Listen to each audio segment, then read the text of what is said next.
আমেরিকার রাজনীতির চাকা ঘুরিয়ে দিচ্ছে মুসলিমরা। এই পরিবর্তনের ঝড়ে এবার সবচেয়ে বড় চমক হয়ে আবির্ভূত হয়েছেন ৪১ বছরের ডেমোক্র্যাট নেতা আব্দুল এল সাইদ। তিনি মিশিগান থেকে মার্কিন যুক্তরাষ্ট্রের সিনেট নির্বাচনে ডেমোক্রেটিক পার্টির মনোনয়ন জয় করে বর্তমানে তুমুল আলোচনায় রয়েছেন। নভেম্বরে যুক্তরাষ্ট্রের মিড টার্ম নির্বাচনে মিশিগান অঙ্গরাজ্যের সিনেটর পদের জন্য রিপাবলিকান পার্টির ট্রাম্পের সবচেয়ে কাছের মানুষ মাইক রজার্সের সাথে লড়াই করবেন আব্দুল এল সাইদ। আর এই নির্বাচনে জিতলে তিনি হবেন যুক্তরাষ্ট্রের ইতিহাসের প্রথম মুসলিম সিনেটর। কে এই আব্দুল এল সাইদ, যিনি একাই কাঁপিয়ে দিচ্ছেন ওয়াশিংটনের ক্ষমতার ভিত? দেশটির ইতিহাসে প্রথম মুসলিম সিনেটর হতে পারবেন কি তিনি? মিশিগান অঙ্গরাজ্যের ডেমোক্রেটিক পার্টির অভ্যন্তরীণ প্রাইমারি নির্বাচনে ৪ মেয়াদের হেভিওয়েট কংগ্রেস ওম্যান হেইলি স্টিভেন্সকে হারিয়ে দলের চূড়ান্ত টিকিট নিশ্চিত করেছেন আব্দুল এল সাইদ। ইসরায়েলপন্থী শক্তিশালী লবিং গ্রুপ আইপ্যাকের কোটি কোটি ডলারের প্রোপাগান্ডা এবং দলের ভেতরের একচেটিয়া প্যানেলকে একাই ধসিয়ে দিয়েছেন এই তরুণ মহামারী বিশেষজ্ঞ। আগামী নভেম্বরের মার্কিন মিড টার্ম নির্বাচনের লড়াইয়ে জিতলে আব্দুল এল সাইদ হবেন মার্কিন যুক্তরাষ্ট্রের দীর্ঘ ২৪৭ বছরের ইতিহাসের প্রথম মুসলিম সিনেটর। পেশাগত জীবনে অত্যন্ত সফল এই ৪১ বছর বয়সী মহামারী বিশেষজ্ঞ হলেন মিশরীয় এক অভিবাসী পরিবারের সন্তান।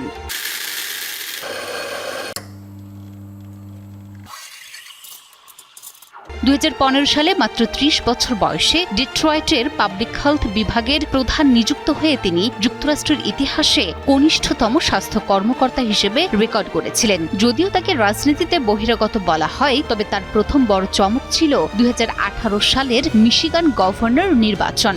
সেবার প্রথম চেষ্টাতেই তিনি পান মোট ভোটের ৩০%-এরও বেশি। ডেট্রয়েট শহরের পাবলিক হেলথ বিভাগের পরিচালকের চাকরি ছেড়ে রাজনীতিতে আসা এল সাইদের মূল অনুপ্রেরণা তৈরি হয়েছিল ২০০৭ সালে সাবেক মার্কিন প্রেসিডেন্ট বিল ক্লিনটনের সাথে এক সাক্ষাতের মাধ্যমে। এবার প্রাইমারি জয়ের পর আব্দুল এল সাইদের সামনে এখন সবচেয়ে বড় চ্যালেঞ্জ আগামী নভেম্বরের মার্কিন মিড টার্ম নির্বাচন। এই নির্বাচনকে সামনে রেখে ব্যাপক প্রচারণা চালাচ্ছেন তিনি। আব্দুল এল সাইদের প্রচারণার মূল ভিত্তি হল কর্পোরেট অর্থের প্রভাবমুক্ত রাজনীতি এবং সবার জন্য সুলভ স্বাস্থ্যসেবা নিশ্চিত করা। তার মূল slogan, money out of politics, money in your pocket, health care for all. El সাইদের জনপ্রিয়তার অন্যতম বড় কারণ তার আপোষহীন পররাষ্ট্রনীতি। বিশেষ করে গাজায় সংঘটিত ঘটনার প্রেক্ষাপটে ইসরায়েলে মার্কিন সামরিক অর্থায়নের তীব্র বিরোধিতা করেছেন তিনি।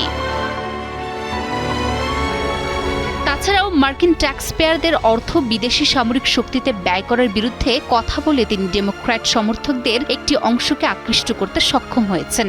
একই সাথে প্রেসিডেন্ট ট্রাম্পের নীতির বিরুদ্ধে সমালোচনা করে তিনি এমন ভোটারদের আকৃষ্ট করেছেন যারা ট্রাম্পের দ্বিতীয় মেয়াদের প্রথম ২ বছরের কার্যক্রমে ক্ষুব্ধ। নির্বাচনী প্রচারণায় এল সাইদ তার মুসলিম ধর্মবিশ্বাস নিয়ে কথা বলতে দ্বিধা করেননি। প্রাথমিক বিজয়ের আগের এক ভাষণে জনসম্মুখে উচ্চারিত তার ইনশাআল্লাহ ধ্বনি যেন প্রকাশ করে মার্কিন রাজনীতিতে মুসলিমদের এই উপস্থিতি সাময়িক নয়, বরং সুদূর প্রসারী।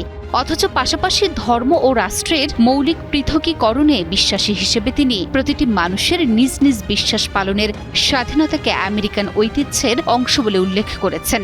নিউ ইয়র্কের মুসলিম মেয়র জোহরান মামদানি থেকে শুরু করে অনেক নেতাই এখন তার প্রশংসায় পঞ্চমুখ।